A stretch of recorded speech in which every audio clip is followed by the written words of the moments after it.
Easy ജോഗ്രഫിയുടെ പുതിയൊരു എപ്പിസോഡിലേക്ക് എല്ലാവർക്കും സ്വാഗതം. ഇന്ത്യ UGC നെറ്റ് പേപ്പർ 1 ഏറ്റവും പ്രധാനപ്പെട്ട ഒരു ഭാഗമാണ് റീസണിങ്. അതിൽ തന്നെ സ്റ്റേറ്റ്മെൻറ്റ് ആൻഡ് ആർഗ്യുമെൻ്റ് എന്നൊരു ഭാഗമുണ്ട്. ഒരു സ്റ്റേറ്റ്മെൻറ്റ് തന്നിട്ട് 2 ആർഗ്യുമെൻറ്റ്സ് തന്നിരിക്കും. ആ ആർഗ്യുമെൻറ്റിൽ ഏതാണ് സ്ട്രോങ് എന്നായിരിക്കും ക്വസ്റ്റ്യൻ. ഇല്ലെങ്കിൽ രണ്ടും സ്ട്രോങ് ആണോ അല്ലെങ്കിൽ രണ്ടും വീക്ക് ആണോ എന്നുള്ള ഓപ്ഷൻസുമായിരിക്കും വരുന്നത്. ഒരു സ്റ്റേറ്റ്മെൻറ്റ് ആയിരിക്കും തരുന്നത്. ആ സ്റ്റേറ്റ്മെൻറ്റിന് 2 ആർഗ്യുമെൻറ്റും തന്നിരിക്കും. അപ്പോൾ അങ്ങനെയുള്ള ക്വസ്റ്റ്യൻസ് ആണ് നമ്മൾ നോക്കാൻ പോകുന്നത്. അപ്പോൾ ചോദ്യങ്ങളിലേക്ക് പോകാം. ആദ്യം ഇവിടെ സ്റ്റേറ്റ്മെൻറ്റും 2 ആർഗ്യുമെൻസുമാണ് തന്നിരിക്കുന്നത്. അപ്പോൾ ആർഗ്യുമെൻറ്റിൽ ഏതാണ് സ്ട്രോങ് എന്നുള്ളത് നോക്കാം. ഒന്നാമത്തത്, should school education be made free in India? അതാണ് statement. Arguments, yes, this is the only way to improve the level of literacy. Argument 2, no, it will add to the already heavy burden on the exchequer. അപ്പോൾ statement പറയുന്നത് ഇന്ത്യയിൽ school education free ആക്കണം അല്ലെങ്കിൽ ആക്കണമോ എന്നുള്ളതാണ് statement. അതിൽ ഒന്നാമത്തെ argument പറയുന്നത് level of literacy വർദ്ധിക്കാനുള്ള ഒരു വഴിയാണ് സ്കൂൾ എഡ്യൂക്കേഷൻ ഫ്രീ ആക്കുക എന്നുള്ളത്. അപ്പോൾ തീർച്ചയായും അത് ചെയ്യണം. രണ്ടാമത്തത് പറയുന്നത് നോ,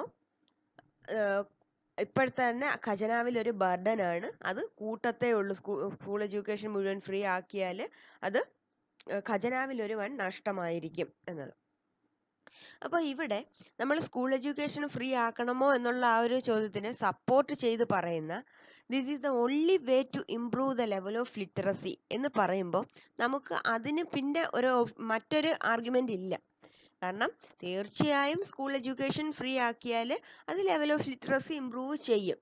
അതിന് നമുക്കില്ല, അങ്ങനെ ഇമ്പ്രൂവ് ചെയ്യില്ല എന്ന് പറയാൻ പറ്റില്ല. തീർച്ചയായും അത് ഇമ്പ്രൂവ് ചെയ്യും. അതുകൊണ്ട് ആർഗ്യുമെൻ്റ് 1 എന്ന് പറയുന്നത് ഒരു സ്ട്രോങ് ആയിട്ടുള്ള ആർഗ്യുമെൻ്റ് ആണ്, അല്ലേ? അടുത്ത രണ്ടാമത്തത്, it will add to the already heavy burden on the exchequer. ഖജനാവിൽ ഒരു നഷ്ടമാകും എന്ന കാരണം കൊണ്ട് സ്കൂൾ എഡ്യൂക്കേഷൻ ഫ്രീ ആക്കരുത്, അത് ഒരു ആർഗ്യുമെന്റിന് വേണ്ടി പറയാമെന്നേ ഉള്ളൂ. ഖജനാവിൽ നഷ്ടം എഡ്യൂക്കേഷൻ മാത്രമല്ല, മറ്റു പലതും ഖജനാവിലെ നഷ്ടം തന്നെയാണ്. പക്ഷെ ഖജനാവിലെ മണി നമ്മൾ ഉപയോഗിക്കുന്നത് ഡെവലപ്മെന്റിനാണ്. അപ്പോൾ രാജ്യത്തിന്റെ ഡെവലപ്മെന്റിലെ ഒരു ബേസിക് ആയിട്ടുള്ള കാരണമാണ് സ്കൂൾ എഡ്യൂക്കേഷൻ എന്ന് പറയുന്നത്. അപ്പോൾ അത് ഖജനാവിലെ നഷ്ടം എന്നുള്ള കാരണം കൊണ്ട് അത് ഫ്രീ ആക്കണ്ട എന്ന് പറയുന്നത് ഒരു സ്ട്രോങ് ആയിട്ടുള്ള ഒരു ആർഗ്യുമെന്റ് അല്ല. അപ്പോൾ ഒന്നാമത്തെ ആർഗ്യുമെന്റ് മാത്രമാണ് ഇവിടെ സ്ട്രോങ്. അപ്പോൾ ആൻസർ ഓപ്ഷൻ എ ആണ്. Only 1 is strong.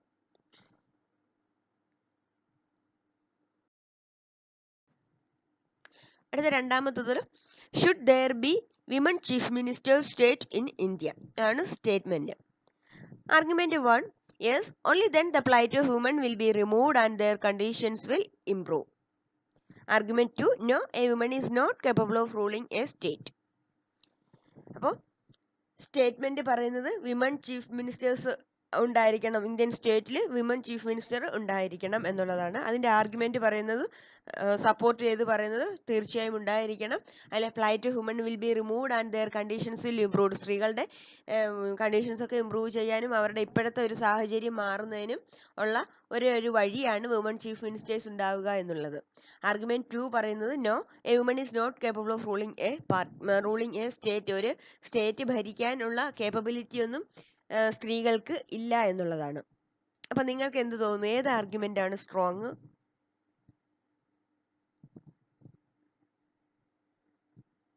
അപ്പോൾ ഒന്നാമത്തെ ആർഗ്യുമെന്റ് നോക്കാം. സ്ത്രീകളുടെ കണ്ടീഷൻ ഇപ്പോൾ അവർ അനുഭവിക്കുന്ന പ്രശ്നങ്ങളൊക്കെ മാറാനുള്ള ഒരേ ഒരു വഴിയാണ് വുമൺ ചീഫ് മിനിസ്റ്റേഴ്സ് ഉണ്ടായിരിക്കുക എന്നുള്ളതാണ്. അത് തീർച്ചയായും ഒരു സ്ട്രോങ് ആർഗ്യുമെന്റ് അല്ല. ഇപ്പോഴത്തെ സ്ത്രീകളുടെ കണ്ടീഷൻസ് മാറാനുള്ള ഒരേ ഒരു മാർഗ്ഗം വുമൺ ചീഫ് മിനിസ്റ്റേഴ്സ് ആവുക എന്നുള്ളതല്ല.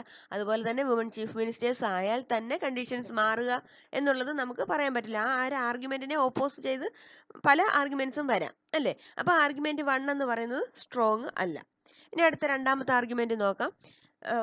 ഒരു സ്റ്റേറ്റിനെ റൂൾ ചെയ്യാനുള്ള കേപ്പബിലിറ്റി സ്ത്രീകൾക്കില്ല എന്നുള്ളത്. എംപവർമെന്റ്, സ്ത്രീകളുടെ ഒരു എംപവർമെന്റ് ഒക്കെ നടക്കുന്ന ഒരു സമയമാണല്ലേ. അപ്പോൾ നമുക്ക് സ്ത്രീകൾ കേപ്പബിൾ അല്ല എന്ന് പറയാൻ പറ്റില്ല. പ്രൈം മിനിസ്റ്റേഴ്സ് വരെ സ്ത്രീകളായിട്ടുള്ളതാണ്. അപ്പോൾ രണ്ടാമത്തെ ആർഗ്യുമെന്റ് സ്ട്രോങ് അല്ല. അപ്പോൾ ഓപ്ഷൻ ഏതായിരിക്കും answer? Last one, neither 1 nor 2 is strong. രണ്ട് ആർഗ്യുമെന്റ് സ്ട്രോങ് അല്ല.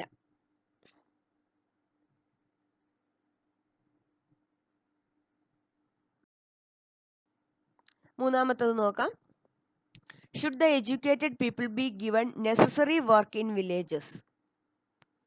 Argument 1 is they can revolutionize the agriculture and revamp the rural atmosphere.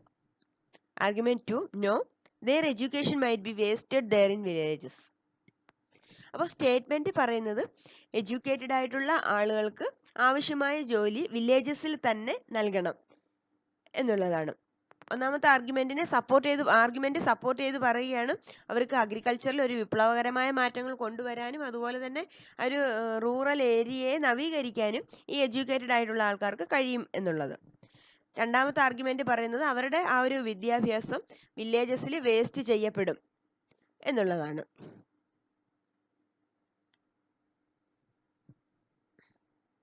അപ്പോൾ ഒന്നാമത്തെ ആർഗ്യുമെന്റ് പറയുന്നത് ആവശ്യമായ വർക്കുകൾ വില്ലേജസിൽ തന്നെ എഡ്യൂക്കേറ്റഡ് ആയിട്ടുള്ള പീപ്പിളിന് ആവശ്യമായ വർക്ക് വില്ലേജസിൽ തന്നെ നൽകിയാൽ അവിടെ അഗ്രികൾച്ചറിൽ ഒരു മാറ്റം കൊണ്ടുവരാൻ അവർക്ക് കഴിയുകയും അതുപോലെ ആ ഒരു റൂറൽ അറ്റ്മോസ്ഫിയറിൽ മാറ്റം കൊണ്ടുവരാൻ കഴിയുകയും ചെയ്യും എന്നുള്ളത്. അതൊരു സ്ട്രോങ് ആയിട്ടുള്ള ഒരു ആർഗ്യുമെന്റ് ആണല്ലേ. തീർച്ചയായും വിദ്യാസമ്പന്നരായ ആൾക്കാർ ആ ഒരു രാജ്യത്തിന്റെ മുതൽക്കൂട്ട് തന്നെയാണ്. അപ്പോൾ അത് ഒന്നാമത്തത് സ്ട്രോങ് ആർഗ്യുമെന്റ് ആണെന്ന് നമുക്ക് പറയാം. അടുത്ത രണ്ടാമത്തത് no there education might be wasted in villages. Educated ആയിട്ടുള്ള ആൾക്കാർ വില്ലേജസിൽ ഉണ്ടായാൽ അത് അവരുടെ വിദ്യാഭ്യാസം അവിടെ നഷ്ടപ്പെടും എന്ന് പറയാൻ പറ്റില്ല. ഏതൊരു നാട്ടിനായാലും വിദ്യാസമ്പന്നരായ ആൾക്കാർ അവിടെ വേണം. അതുപോലെ തന്നെ വിദ്യാസമ്പന്നർക്ക് അവിടെ മാറ്റങ്ങൾ കൊണ്ടുവരാനും കഴിയും. അപ്പോൾ രണ്ടാമത്തെ ആർഗ്യുമെന്റ് ഒരു സ്ട്രോങ് അല്ല. അപ്പോൾ ആൻസർ ഓപ്ഷൻ എ ആണ്. Only 1 is strong. Argument 1 is strong. മറ്റൊന്ന് നോക്കാം. സ്റ്റേറ്റ്മെന്റ് പറയുന്നത് should the duration of parliamentary government B increased? Argument 1 yes, it will reduce the expenses on elections and reduce inflation. Argument 2, no, it will take longer time to change a ruling party even if it is corrupt. അപ്പോൾ statement പറയുന്നത് parliamentary ഗവൺമെന്റിന്റെ duration വർദ്ധിപ്പിക്കണം എന്നതാണ്. അപ്പോൾ ഒന്നാമത്തെ argument പറയുന്നത് അത് expenses election വരുമ്പോൾ നല്ലൊരു എക്സ്പെൻസ് ആണ് വരുന്നത്. അപ്പോൾ എലക്ഷന് വേണ്ടി ചെലവാക്കുന്ന ആ ഒരു പൈസ നമുക്ക് ലാഭിക്കാൻ കഴിയും. അതുപോലെ തന്നെ ഇൻഫ്ലേഷൻ കുറയ്ക്കാനും നമുക്ക് കഴിയും, വിലക്കയറ്റം കുറയ്ക്കാനും കഴിയും എന്നുള്ളതാണ്. അപ്പോൾ ഒന്നാമത് പറയുന്ന സ്റ്റേറ്റ്മെന്റ് ഒരു പരിധിവരെ ശരിയാണ്. നമുക്ക് ഇലക്ഷനിൽ ഉണ്ടാകുന്ന എക്സ്പെൻസ് കുറയ്ക്കാൻ കഴിയും. പക്ഷേ ഇൻഫ്ലേഷനുള്ള കാരണം ഈ ഒരു പാർലമെന്ററി ഗവൺമെന്റിന്റെ ഡ്യൂറേഷൻ ആണെന്ന് വിലക്കയറ്റവും ഇതും തമ്മിൽ നമുക്ക് ബന്ധപ്പെടുത്താൻ കഴിയില്ല.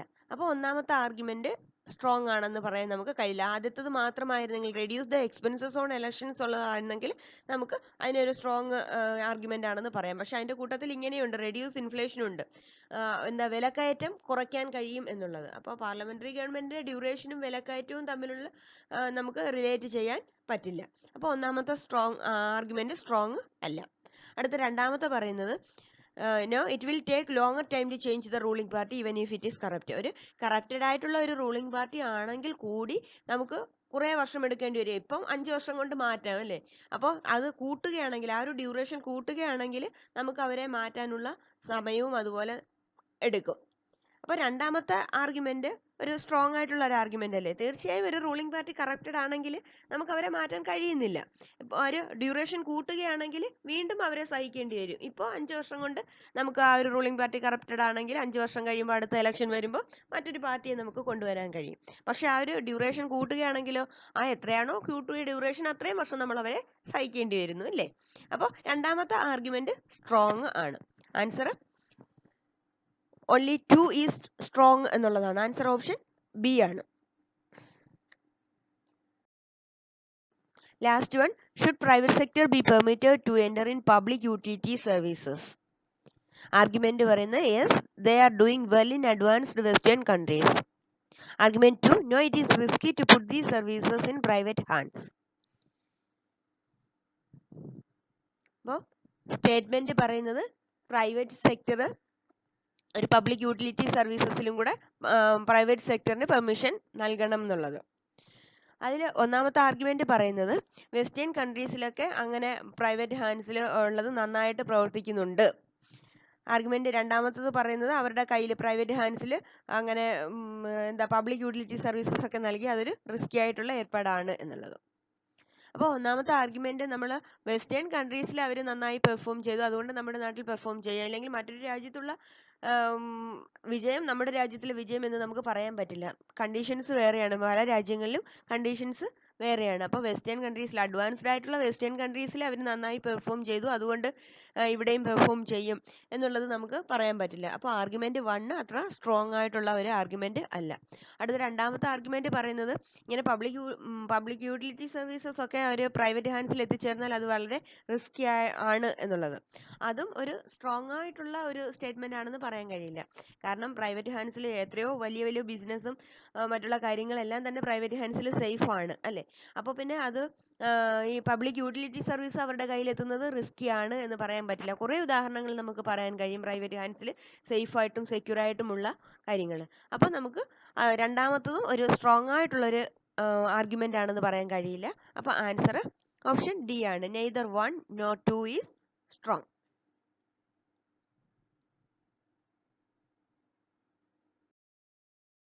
അപ്പോൾ ആർഗ്യുമെന്റ് സ്റ്റേറ്റ്മെന്റ്സ് കഴിഞ്ഞു. അപ്പോൾ ഇതുപോലെ ആർഗ്യുമെന്റ്സ് അസംഷൻസ് ഉണ്ട്, ആർഗ്യുമെന്റ് കൺക്ലൂഷൻസ് ഉണ്ട്.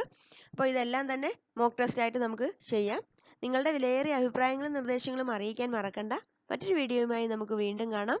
Thanks for watching friends.